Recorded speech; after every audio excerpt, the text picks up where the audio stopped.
Hello, grade 4. Today, our topic for learning is quantitative pronoun. Before we proceed, first let's discuss what is quantitative. Quantitative means something that can be expressed in numbers, value, something that you can count. For example, the first one says, can anyone help me? So, anyone can be one, two, or three.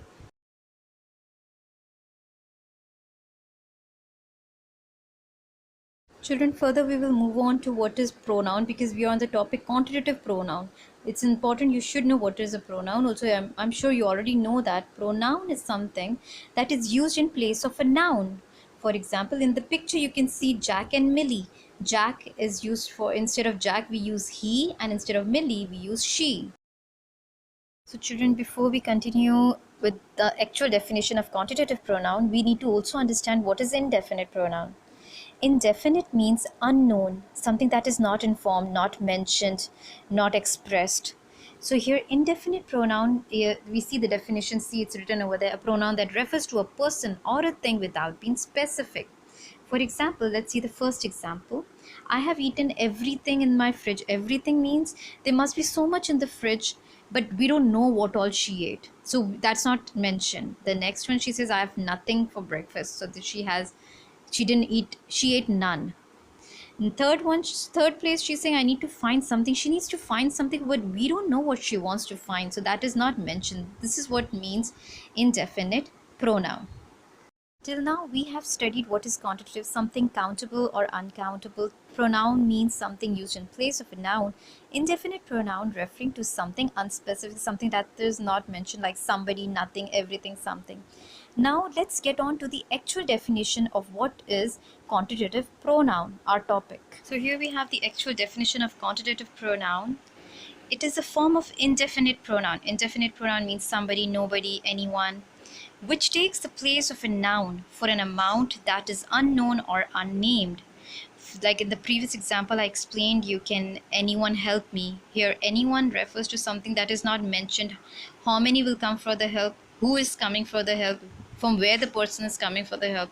So when something that is not specific, that is not mentioned in the sentence, that is what is referred to as a quantitative pronoun.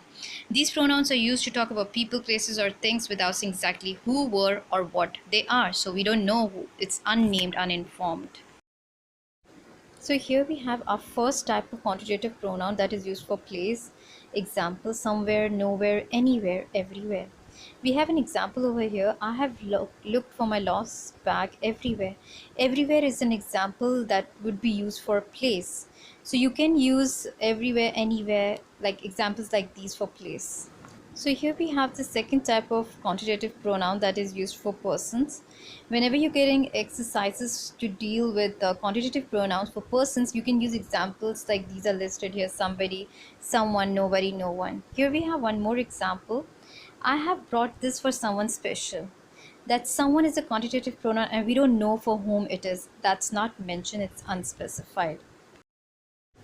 So here we have the last type of quantitative pronoun that is used for object, for things. Like whenever you're getting exercises where you have to mention about objects, you can use quantitative pronouns like nothing, something, everything. We have an example there. There's something in my room. That's something we don't know. It can be anything that is inside the room. So that is the quantitative pronoun. So now when we are done with the explanation, so you have a worksheet over here. It says rewrite the sentence with the correct quantitative pronoun. There are three errors in the given sentences and you have to write the correct quantitative pronoun. The first one says, I looked everyone for my cat but I couldn't find it. So here everyone is, they are referring to a place. So you can put the quantitative pronouns like everywhere, nowhere, anywhere.